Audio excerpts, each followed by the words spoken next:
grab a pen and a paper, and many of you have it already, or maybe you take notes in your computer, whatever you do, but there's going to be a couple places where we're going to have you write some things down. So just, I want it to be a little bit interactive. And so just encourage you to have that available. I really hope and trust and pray that this will be a session that will be relevant to each of you, both as individuals and also as churches. That's my goal, is that this is relevant for every church and every individual that's on this call. It doesn't matter if you're a pastor or a lay leader in the church, volunteer, whatever the case may be. I hope it will be interesting and engaging. My wife says that I tend to yell on Zoom meetings. That's why I come to my office, because if I'm at home, then the whole house hears me talking. So I'll try to keep you awake that way. But I'll also ask you to feel free to unmute and interrupt me at any time. Like, honestly, if you have a question, if you want to just unmute, interrupt, say something, jump in. I do want this to be interactive, and I want you to feel the freedom to do that. So first of all, I just want to really, again, affirm the work that has been discussed here today. First of all, with Elton and the National Ministry team, and just the recognition of how they are refocusing us at the core of discipleship as an MB family.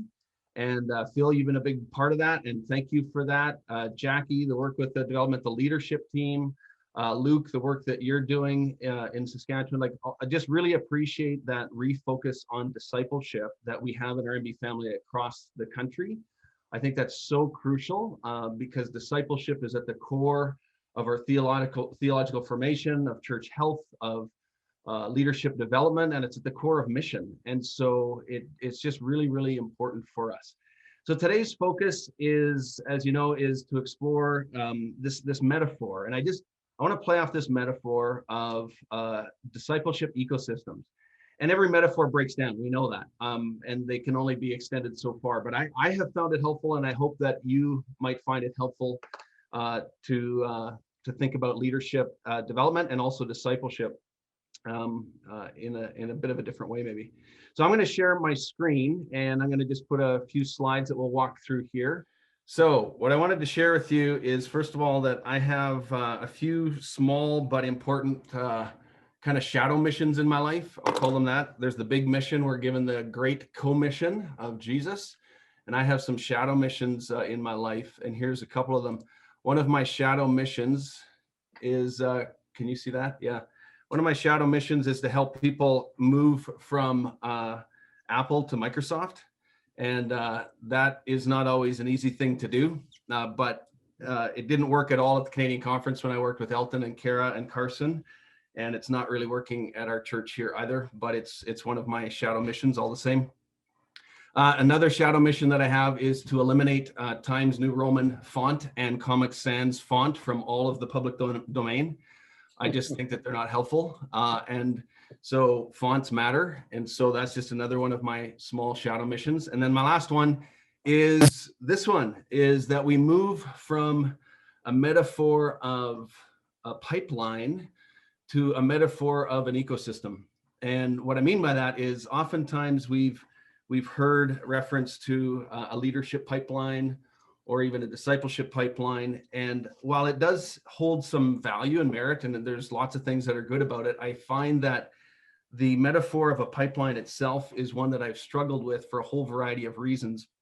And I don't think that it's overly helpful to us, and it limits us. So, and this is just two pictures that give you a bit of a sense of what a ecosystem might look like.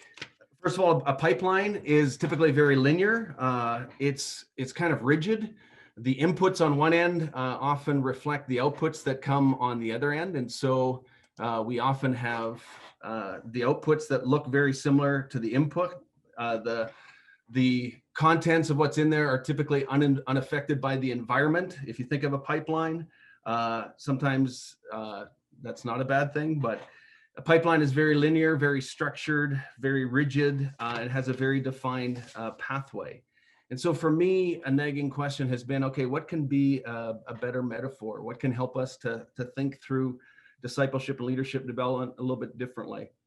And as I read scripture and as I've reflected on my own journey in this, the idea of an ecosystem has been more helpful for me, and hopefully it will be a little bit more helpful for you as well.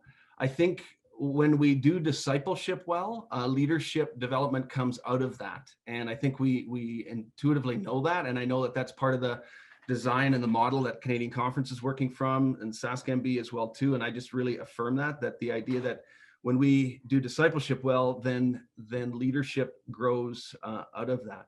And so we have lots of questions around discipleship and leadership, like what is effective discipleship? Are leaders formed, or are they born? What's the nature nurture question? And so on and so forth. So we have many questions that we kind of reflect on around that.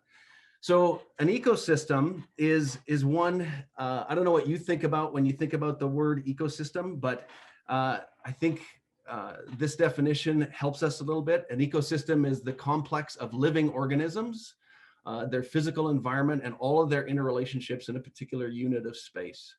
And so secondly, an ecosystem is a community of living organisms in conjunction with the non-living components of their environment, interacting as a system. That's interesting. And so you think of that from a biology point of view, and forgive me for those of you who are way more nuanced and educated in this. And Jackie mentioned Rick Block, who I know Rick could teach on this much better than I could, as could others of you. But this idea of ecosystem can help us think about, I think, discipleship and also leadership development. And it can have an impact in our own lives. It can have an impact if we think about the local church. It's an ecosystem that's messy, that has many things going on at the same time, but it is one that I think can help us. And I took a video. We have a pond in our backyard, and there's lots of string algae on it and stuff like that. But you can see plants and rocks and water and decomposing leaves. And there's some fish down there, but you can't see them right now. And so, that's one view of that. Here's the other side of the little pond that we have. There's some other plants there, more decomposing stuff, more rocks, and so on and so forth. So it's just to give you a bit of a visual of what an ecosystem looks like. But again, to keep these definitions in mind that are in front of you there of what an ecosystem is. So they're dynamic. They're entities that are living. There are things that are living and dying and decomposing at the same time. And we're going to get to some of that. But I think it's a metaphor that can help us. So one of the things, if you saw the pre-work, if you wanted to do that, The Biggest Little Farm is a movie that I find really interesting. And so how many of you actually watched the movie? Did some of you watch the movie? Okay, look, I see a couple hands. Some of you did your homework. So if you have Netflix, you can find this on Netflix. If you don't, you can find it in other places as well too. But so what was your favorite part of the movie? Somebody just unmute and shout out favorite part of the movie, The Biggest Little Farm, if you saw it. I like to say one of my favorite parts is that every once in a while you got to shoot a coyote.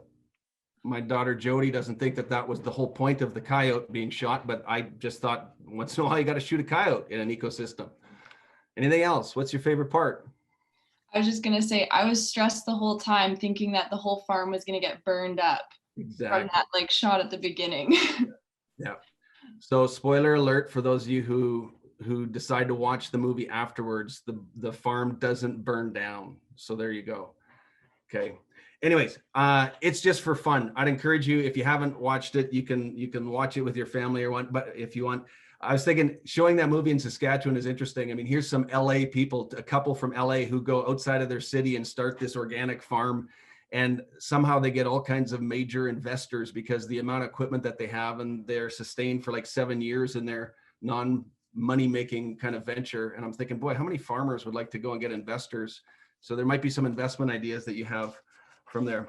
But anyways, what they learned from this unique experiment, and it was a completely dead farm and dead land and dead soil, that they went and they tried to develop a very organic kind of farm.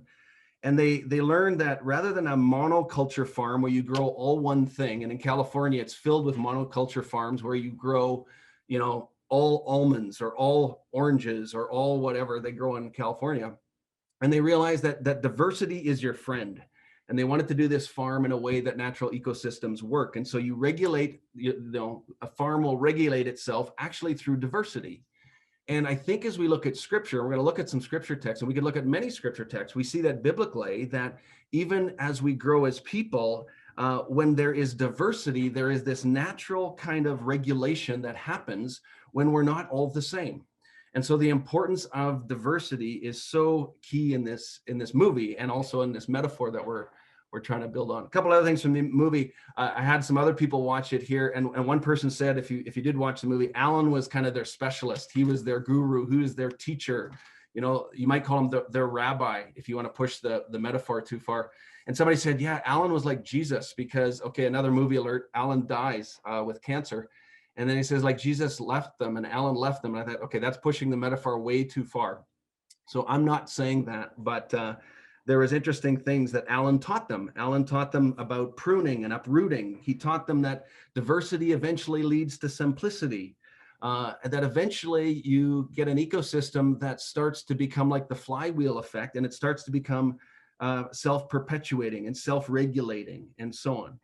The idea that everything has to be contributing and that no part is peripheral, every part is integral.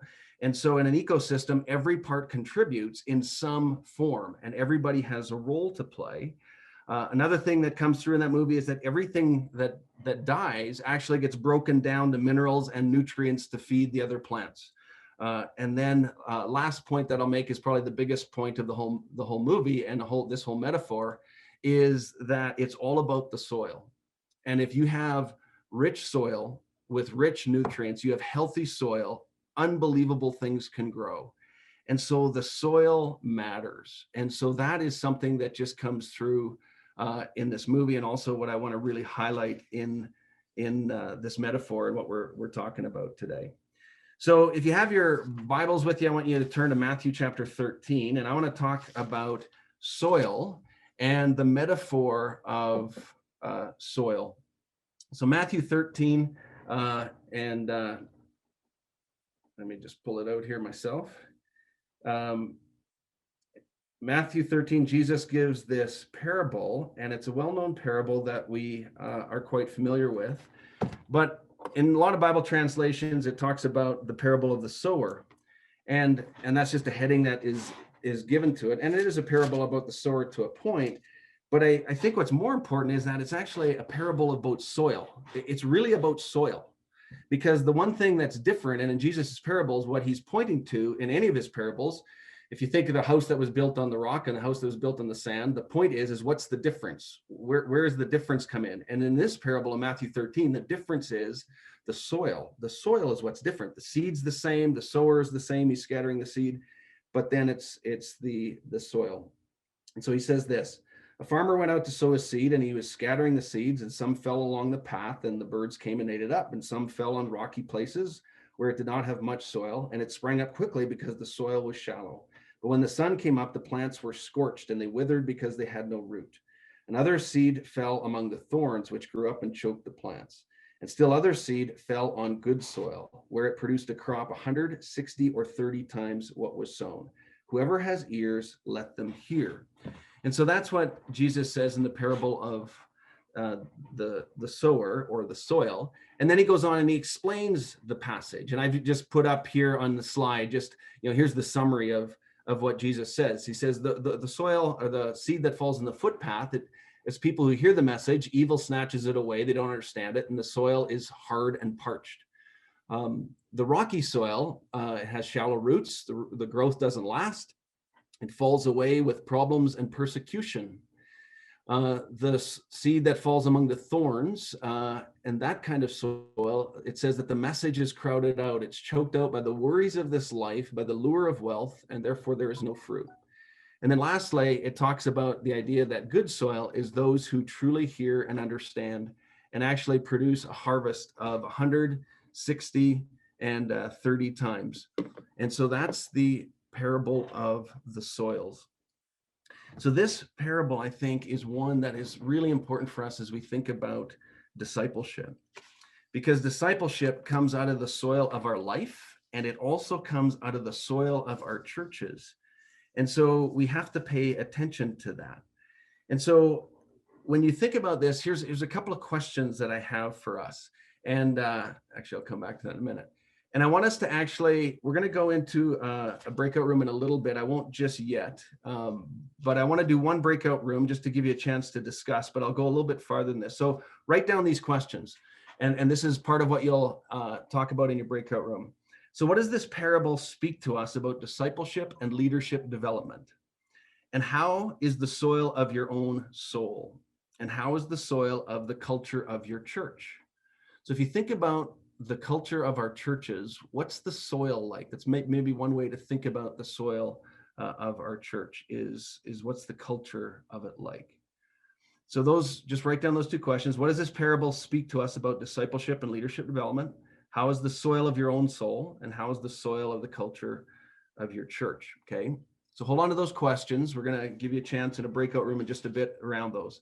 But let me just push the metaphor a little bit further before we go to a breakout room for discussion. So continuing with biology, an area that I should not be speaking on, but I find fascinating. Metabolism. Here's a definition of metabolism. Okay. Life-sustaining chemical transformations within the cells of a living organization that allow organisms to grow and reproduce, maintain their structures, and respond to their environments.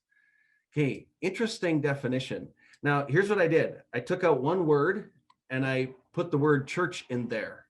Now, think of this definition in terms of a church. And now, again, lots of things break down, don't totally apply, but think of, could this define in some ways what a church is to be like?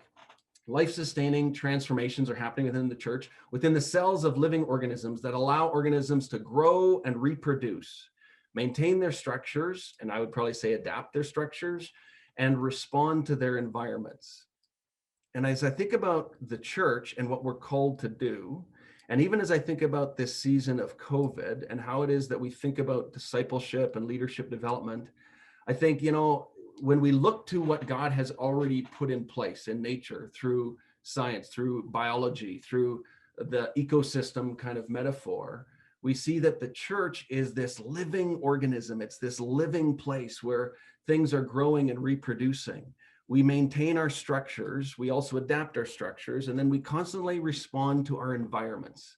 That's part of contextualizing the gospel, is that we respond to our environments. And so it's just an interesting thing to think about. Continuing on our biology theme, think of the word dormancy. Okay, when I think about the rings that are produced in a tree that reflect a dormant season in a tree, I think of this this definition of dormancy: a period in an organization's life cycle when growth, development, and physical activity are temporarily stopped. And so we pause individually in our lives. We go through dormant seasons, and I would encourage all of us to kind of reflect on the question of, where are you in your own life right now? How is your own soul care? What is kind of going dormant or lying dormant in your soul? And so for some people, there's a sense of, boy, things just feel stuck. They feel dead.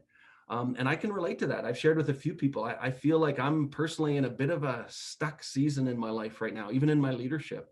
And so I feel like there is a bit of a dormancy that I'm wrestling with. And I'm kind of like, okay, why do I feel stuck in some ways right now? What is COVID doing to me? And what is it that I'm not seeing and paying attention to? What is the Spirit of God wanting to say to me? And I think for all of us to ask those questions is really helpful. Another definition of dormant, or what dormant also means, it means to be undisclosed or unasserted. So when something is dormant, it is undisclosed or unasserted. In other words, it's not being leveraged right now. It's not growing right now. It's not being utilized right now. And so who in our churches is lying dormant? What are the potentials in our churches that are dormant, that need to come to life? And how do we sort some of these things out in our own lives? Continuing on the biology theme and the whole thing of an ecosystem, the idea of pruning, the idea that we are called to prune. Jesus said that. If you look in John chapter 14 and 15, where he talks about being the vine and the branches, and he talks about staying connected to the vine, and he talks about pruning there. Pruning is really important in a healthy ecosystem. And for those of you who are gardeners, you know this well. I pruned a tree at my in-laws' place one time, and I cut it back so badly that they thought I killed it. And I was in trouble for a while, and it took about 3 years, but eventually it came back, and it actually not only survived, but it was healthier than ever. But I think I shocked it terribly. I pruned it too much because I had no idea what I was doing. But the reality is that pruning actually is necessary for health. And you need to prune, and so wise gardeners prune for a couple of different reasons. First of all, healthy buds or branches that aren't the best ones. And the reality of that is that a healthy plant will always produce more growth than is sustainable. And so a healthy plant needs to be pruned. And so if you think of our churches and our programs and the things that we are doing in discipleship and leadership development, what is it that needs to be pruned? Another thing that wise gardeners prune for is for sick branches, things that are not going to get well. And then lastly, dead branches that are taking up space and that are actually needing to allow room for healthy ones to survive and to thrive. And so pruning is necessary, it's natural, and it's beneficial for anything that is alive. And we have to prune towards something. We have to know a goal of what it is that we are wanting to see happen in the lives of people, to see happen in the lives of our church, and we have to prune towards it. And so questions for us that are good ones are, okay, so what is it that needs to be pruned in our own individual life and also in our churches? And I'll give one more slide, and then I'm going to give you some instructions for a quick breakout room. So nursing logs.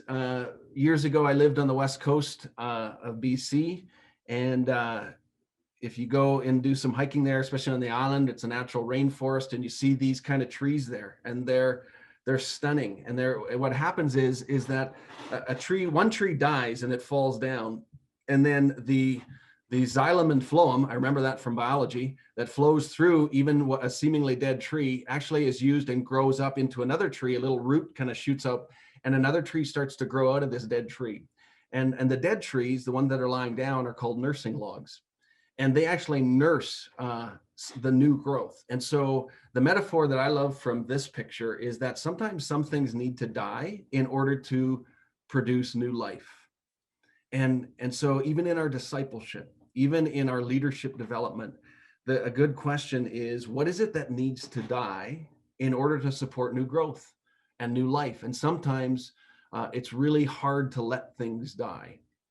And yet we sometimes need to do that in our churches and also in our own lives. So I'm going to stop there for just a second, and I want to give you a chance to interact with this material. So as you think about this metaphor of an ecosystem and how it might help us think about discipleship and leadership development, I gave you some questions earlier before about the parable of the soil and what that speaks to discipleship, leadership development. Let me give you a couple other questions. And actually, these questions are maybe more for self-reflection. You don't have to share these, but I want you to write them down. And what I want you to do is I want you actually to take a moment, even right now, because there's something about writing down something that first comes to mind. And sometimes we're even scared to write it down because we go, okay, do I really think that that's true? Is that a good idea? I need to process that more. What I want to encourage you in right now is what you write down, you don't have to share with anybody. You can decide if you want to process it later, if it has merit or not. You can decide if you want to share it in the breakout room or with somebody from your lead team or somebody that works with you and serves with you in the church later. You can decide that. But here's a couple of self-reflection questions, and I want you to be bold and I want you to be honest. So what is currently dormant in your own life? So personally, what is currently lying dormant in your own life or going dormant in your own life? Okay, so picking up on that idea of dormancy. So secondly, what needs pruning or what needs to die so that new life can emerge? And you can answer this in two areas, in your own life and also in the church that you're a part of. What needs pruning or needs to die so that new life can emerge? And again, I'd give you the challenge, even in the next 10 seconds, to write down something, because something's coming to your mind right now. Write it down. Just write it down. Process it later. And just write it down.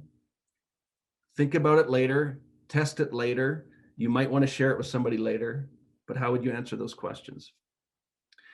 So Carson, if we could go to breakout rooms and let's maybe have 4 breakout rooms. Would that be all right? Let's do 4 breakout rooms for 10 minutes. I did. And what's that? Oh, I did. I have 6 breakout rooms with 5 or 6 people in them. Okay, that's good. Well done. Yeah, does that work? That'll work. So Okay. can we do it for 10 minutes? And here's the thing. The leader in your breakout room is the person whose birthday is closest to today. So that's the leader. And all the leader's going to do is make sure the conversation keeps going. You don't have to keep notes. You don't have to report back. We'll have people report individually, but your role is to just prompt the questions and the conversation. And so whoever's birthday is closest today is the leader. Okay, so go have a conversation for 10 minutes and then we'll come back. There we go. Okay, I want to go to another text. And if you saw the pre-reading or just the encouragement to kind of dwell in a couple of texts, one of them was in 1 Corinthians 3. And in 1 Corinthians 3, you have this a couple of images of builders and gardeners. So it's taking this ecosystem idea and expanding it out a little bit. And now we're kind of putting in this idea of a builder and what role does a builder play. And what I love about Paul is he uses mixed metaphors here. You know, good speakers aren't supposed to do that, but he does that here in 1 Corinthians 3. And I think a really effective way. So he's saying, after all, who is Apollos? Who is Paul? We are only God's servants through whom you believe the good news. Each of us did the work the Lord gave us. I planted the seed in your hearts and Apollos watered it, but it was God who made it grow. It's not important who does the planting or who does the watering. What's important is that God makes the seed grow. The one who plants and the one who waters work together with the same purpose, and both will be rewarded for their own hard work. And, you know, one of the things I love about what he's saying here is, you know, we all do our part in the kingdom of God. We all do our part in the church. And Wayne was even saying, as an organic farmer, that, you know, some places that are untouched, like a ditch, grows all kinds of things and you don't even touch it. And it's like, and what Paul is getting at here is the similar thing. God is the one who causes things to grow. We do have a part to play, and that's what he's saying. You know, I planted the seed and Apollos watered, but you can't actually cause something to grow. And I remember the one image that always comes to my mind with this text is years ago when I was growing up on the farm in Carrot River, Saskatchewan. And my dad, he farmed for 48 years. And every spring he would get my mom's cake pans, and he would take these cake pans and he would take his seed for the year, and he would plant 100 seeds in a cake pan, representing the different kind of seed. And he would test the germination rate of his seed. And he used 100 seeds because then it was really simple math to see what the percentage of germination was. And what was interesting is Dad would take those cake pans and he would put them in the windows in late March, early April kind of thing, when the sun's getting warm, but there's still snow on the ground. And all of a sudden you would start to see these little sprouts come up out of the cake pans. And what was interesting was that there's nothing that Dad could do to make that seed grow, but all he could do was tend to the environment, make sure there's good soil. Going back to that Matthew 13 passage, make sure that there's water, make sure that there's sunlight. Make sure that the seed is good, obviously. And that's partly what he was testing.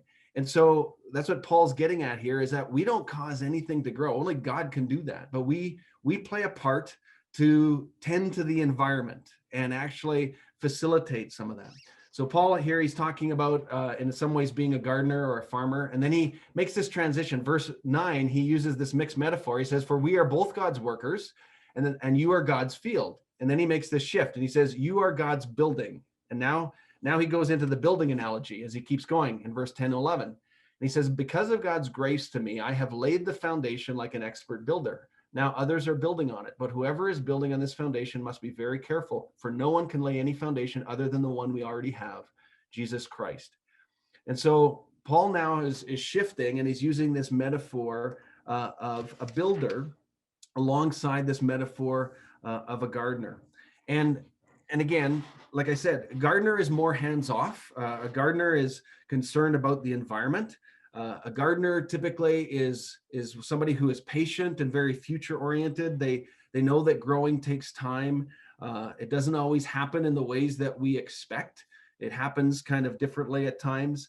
A gardener will ask questions in discipleship, like, do you like the person that you're becoming? How is it that, even a question like I asked, what is the condition of your soul, or the condition of the soil of your soul, you might say. You pay attention to the growth environment. And so gardeners kind of approach discipleship and leadership development in that kind of way. Builders are a little bit different. Builders are typically more hands-on. They like to have clear plans in mind. They like to have systems and structures and strategies. And again, builders, it's not like one is good and one is bad. Paul's actually affirming both. And he's saying builders are necessary. We need structures. We need systems. We need people who can do that. But builders typically like to see a lot of progress. They like to have things move forward. They ask different kinds of questions than gardeners. They'll, in leadership and discipleship, they'll ask questions like, what are you doing right now? What is your defined goal that you have in mind? What are your plans for tomorrow? And so, while the builder is also future oriented, they're typically more focused on the tangible things that are concrete objectives right in front of them, right in the here and now.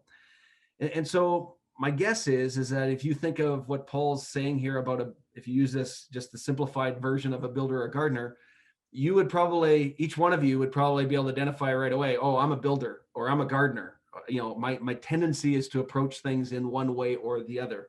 And the reality is that we all probably have a part of each of them, just different proportions of that. And so again, we need them both. When you think of an ecosystem, and even if you go back to that movie, if you did see it, I mean, structure was there. There was all kinds of structure, even in the planting, what you plant where. There needs to be a plan in place of what you put in what segment, what kind of soil is needed for what kind of plants and so on. So there's all kinds of structure and planning, even in gardening. It's not just wild and random. It has a plan to it, but it's a bit of a different approach. And so I think it's important for us to not only understand, but to embrace whether we are a builder or a gardener, and also to embrace others who are different than us in that. Gardeners are often asking the question, is everybody okay? And how are people doing? They have more of a shepherd heart when it comes to discipleship. Builders are typically a little bit more like apostles. They're entrepreneurial. They want to get moving in different ways. And so again, they're needed and they're valuable. They're just different. So what you might do is, again, on your piece of paper, just write down, what are you? Are you a builder? Are you a gardener? And maybe put both of them down and then put a percentage beside each. Well, I'm 80% builder and 20% gardener or whatever.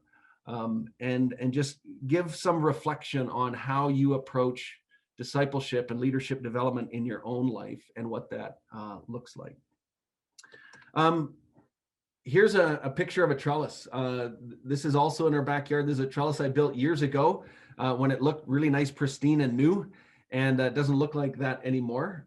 But years ago, and I love building. I'm more of a builder than a gardener, although I am a kind of a blend of both.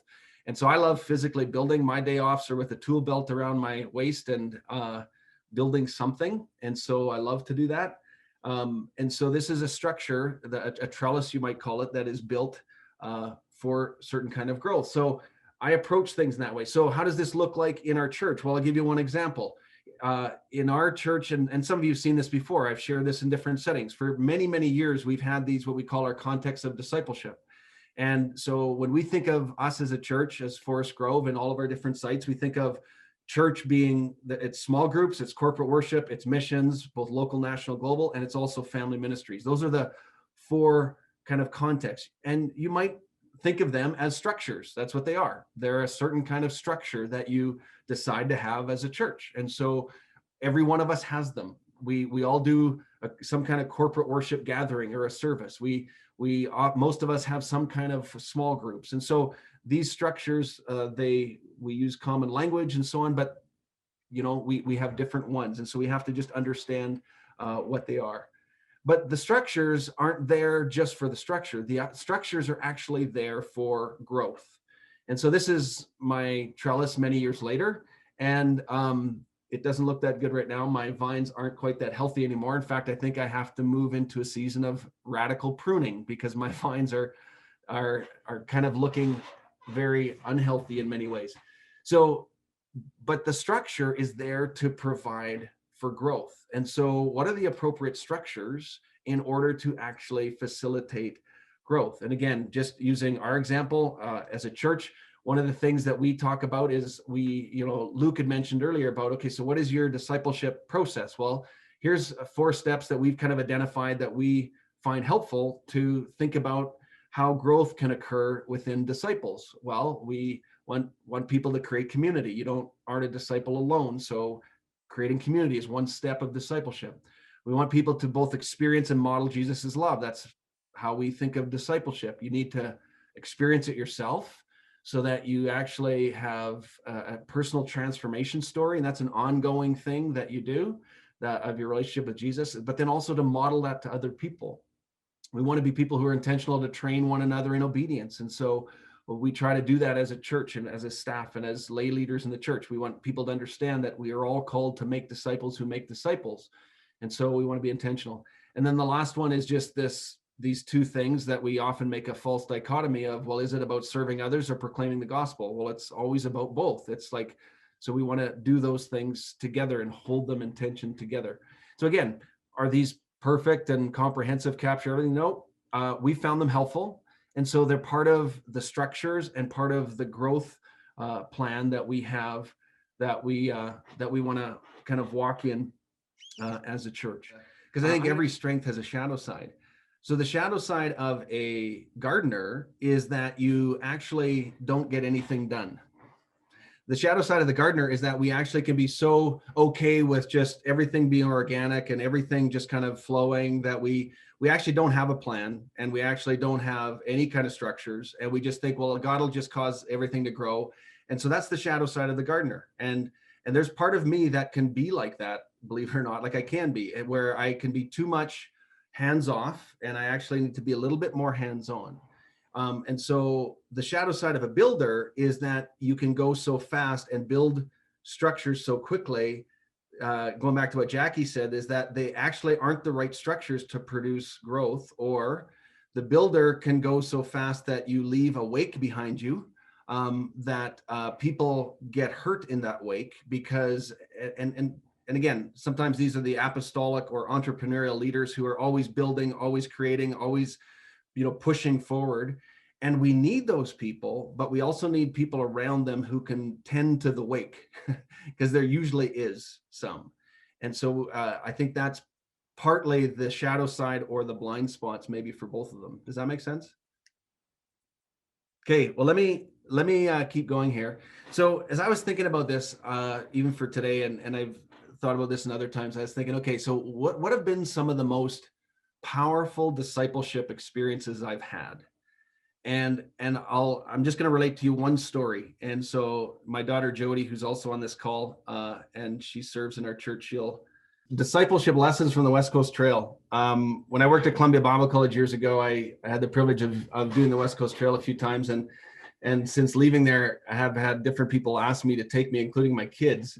And so 4 years ago, this was in 2016, this is a group of us. So 2 of my daughters are on either side of me, Jody and Hannah, and then their friend Kendall in the middle.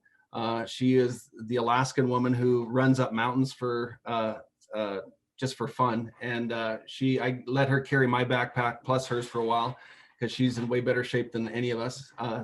Then my brother Fred and a friend Milton Block. Some of you recognize Milton Block, who came on that. My brother Fred's 8 years older than me. He's a lawyer in Montreal, and so he was part of this trip. But what was interesting, so here's the lesson for me in the West Coast Trail. Thinking about structures and context, like the soil of discipleship. So West Coast Trail, 75-kilometer hike along the southeast coast of Vancouver Island. It takes about 6 days, and it's pretty rigorous. I wasn't in good enough physical shape to do it on this one. It almost killed me. But it was great fun. And one of the things that we had a simple structure, and I, as the leader of the group, I said, look, all I ask of you is this: every night around the campfire, somebody shares their life story. So to me, that was the discipleship structure: is we hike all day, we eat a meal, and we go around the campfire, and everybody shares their life story. And on every evening, one person shares their life story, and everybody else can ask questions, you listen, but we focus on one person every night. We had 6 people in a group, we had 6 nights. It worked out great. So what was interesting, though, is as we sat around the campfires, we had other people join us, because they found this so interesting. So the 2 girls that you see on the left here are Anna and Verena. They're German girls that we ran into on the trail. They soon became part of our group. We also had another fellow by the name of Vincent, and he was from northern Quebec. a Quebecois, and he was hiking the trail by himself. He very quickly joined our group too, I think because we had cute girls in our group and he just wanted to be a part of that. But what was interesting is we sat around the campfire every night, and then these additional people started to go, hey, this is amazing. Like, we've never had a chance. Can we share our stories too? And the three of these young adults that joined us actually were ones who had no faith background whatsoever. In fact, all three of them, I would say, had like no experience with the church, no Christian background, no connection to anything. But we had some of the most incredible spiritual conversations simply because our structure was really simple. Hike all day, sit around the campfire, tell your life story. And they told their life stories, and we got to interact with them, and they asked hard questions about the church. Like, what does your church believe about same-sex marriage and homosexuality? And we had conversations around that. We did counseling with this one girl about her boyfriend situation and so on and so forth. So it was really fascinating. And what struck me, and so here's a picture of us at the end. Vincent, the French Canadian, he's on the right, on the far side on the right. But here's our group at the end. It grew from 6 to 9. And this week on the West Coast Trail was probably one of the most significant discipleship experiences I've ever had. And as I was thinking about this, I thought, okay, what made it so special? Well, we had a common demanding task, which was hiking the trail. And we had a very simple structure where we actually shared our stories and we listened to each other. And it struck me, sometimes we make discipleship so complicated, and it actually can be so simple when we actually just provide an environment where people can share their stories and hear from each other and their other stories. And so it doesn't matter how large or small our church is or what kind of group we're a part of. In any group, you can have a really simple discipleship story by actually just providing the simple structures that help people experience something unique. And so as I think about our churches and especially small groups that have maybe been together for a long time, have we lost sight of the fact that we actually have been given a common demanding task together? Because when churches become dormant and small groups become dormant and things start to die, it's when we lose sight of the mission. And that came out earlier in our day today, where people said, what we were learning about COVID is don't ever lose sight of the mission. And that's so true, is Jesus has given us this great commission that we are called together to join with God, to experience and proclaim and live the kingdom of God. And this is an incredible, common, demanding task that we have. And when we lose sight of that, something dies within us. When we just get focused on our own self and our own self-care, and it's all inward looking, and how are we doing? Like, there's a part of that that's important, but part of actually how we get beyond ourselves is we actually lift our eyes, we look up, and we see other people, and we see this great mission that God has given us. So that was just a couple of things for me about, some discipleship lessons from the West Coast Trail that for me have been so significant, that because they're just so simple. And so I'm constantly thinking, okay, how can I make life in our church simpler? How can I make my life simpler and actually more effective? Because sometimes we overcomplicate things, and we do that with structures that we build, and then we get really attached to the structures rather than the right structure to promote growth. The structure of this group was, again, hike all day, sit around a fire and tell your story. And it was really, really simple. So I want to go we're going to end pretty much with this on Ephesians 4, and Tony alluded to it. I think this one is really significant for us. I think one of the dormant structures, or one of the dormant things that is within our churches that God has already put in place, is what we see in Ephesians 4 of some of these gifts that are needed there for the church. And I mean, some of you, and I recognize people have different understandings of these APES gifts, the apostle, prophet, evangelist, shepherd, teacher. But you can't argue that these are really significant biblical things that we have to think about and say, how do they fit within our context? And so Paul says, so Christ himself gave the apostles, the prophets, the evangelists, the pastors and teachers to equip his people for works of service, so that the body of Christ may be built up until we all reach unity in the faith and in the knowledge of the Son of God and become mature, attaining to the whole measure of the fullness of Christ. And so there's this call for those of us in leadership to equip his people for works of service. We're called to equip the people. and to mobilize. And the fact that in an ecosystem, nothing is redundant. Everybody has a part to play. Everybody has something to contribute. And when we bring our unique gifts, that actually creates unity because of our common mission. And that's the maturity and attaining to the whole measure of the fullness of Christ that Paul is pointing us to here. So spiritual gifts are divine abilities given by the Holy Spirit to build up, strengthen, encourage, and mature the body of Christ to accomplish God's mission in the world. And here's just a couple of definitions. I'm not going to walk through everything on the right-hand side, but maybe just to think about, here's a phrase that I find helpful as you think about these 5 areas in a certain way. Apostleship is all about the mission. People who have apostolic giftings, they're all about the mission of God. Prophecy are people who are wired in such a way that it's all about God. Like that is just their focus. It's about God's covenant, holiness of God, having integrity before God, the holiness that we are called to, this covenant faithfulness. And so people with prophetic giftings are all about God. People with the gift of evangelism are all about the message. And so they are the ones who are proclaiming, they're wanting to proclaim this gospel message that is so important. And so that's evangelism. Shepherds are ones who are all about the people, and they are the ones who are caring for the flock. They're more typically the gardeners. They're tending to the soil of the people more so. And they're important people in our churches. And then the teacher is all about the story. And the teacher is one who is teaching the story, telling the story, helping people understand the story of God, and so on. And so that's what they're concerned with. And so if you think about the APEST as an ecosystem, and this is what is interesting to me, and this is an area, folks, that I'm just sort of confessing, I am just beginning to scratch the surface of this. I am intrigued by this. I think that there is something here for us to reinvigorate within our churches, and our church included, that we have allowed to go dormant. And I feel like there is something here that needs to come to life again.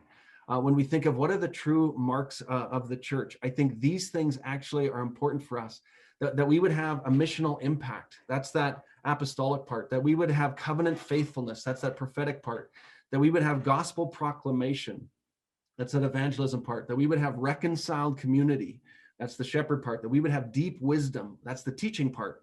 So all of these need to be part of our church ecosystem. All of these need to be there, and everybody has a place in that. Like, these aren't just individuals. These are context and portions of the ecosystem that I think God has already infused in the church's DNA. It's already there. It's dormant within your people. We have people with all of these gifts within our churches in some form. And how do we allow for this ecosystem to emerge more fully within our churches? I think is just something that's really important for us to think about. And so I'm gonna, well, you know what? No, I'm gonna finish and then I'm gonna stop and we're gonna have discussions. This is just a slide about how to discover your spiritual gifts. I won't go into that. But then the last thing I'm going to just say is just a shout out and a word of encouragement for what Elton presented and what Phil and the National Ministry team have been working on in this last couple of years. It's really good. And everything that I'm sharing is really, I think, is just aligning and affirming this. I mean, this is called the disciple-making environment. I mean, you could call it ecosystem. It's the same kind of thing. It's getting at the same thing. But that we want to have ecosystems or environments of discipling identity, churches that disciple, disciples who lead, and create this movement. And then lastly, this slide that Elton also showed, that talked about these priority areas of spiritual health and theology, leadership development, mission, organizational health.